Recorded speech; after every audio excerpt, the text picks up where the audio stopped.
I think there are a lot of people in this community who are pulling very hard to make this an incredible place to live and to do business. And a lot of them are women. And being nominated for this award means you're part of that movement to try and make things better. And so it's with a great deal of pride that you get the news. You know, it's pretty amazing. I also think that when you look back at the lists of all the women that are nominated and have been nominated, it's a pretty amazing group of people, and they have made a huge difference in this community, so I'm honored to be one of those. If you live in a place, if you're part of a community, you have a kind of obligation to give back, to make the world a better place and your community a better place than when you were born into it or when you moved into it.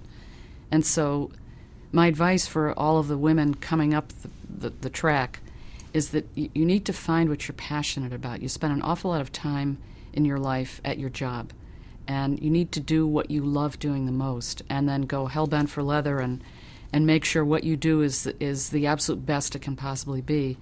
And if you live with a high level of integrity and you treat people with respect, I think the rest of it comes the way it should, and you make a huge difference in your community, and I think that's critical. There are many women who helped me come up my own career path, and here and in North Carolina, where I lived before Rochester. And so I'm very grateful to them. But there are two that stand out, and they are related to me.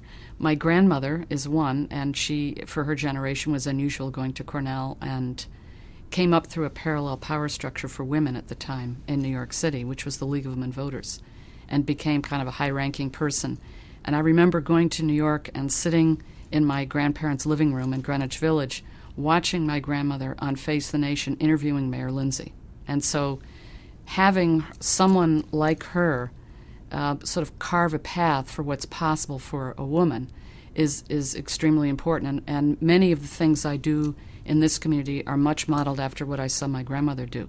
The other one is my mother, who at the age of 77 is still reinventing her career. She's done so many things in her life. She's a very highly educated person and never stops. It's the sense that there's always something new around the corner, that there are so many ways you can contribute to the economy, to the place you live in, and that you're never too old to dive right in. So that kind of gutsy fearlessness I would attribute to her. So I think, you know, we're all a product of the people who came before us and our families, and I think those two women in particular made a huge imprint on the kind of person I've become.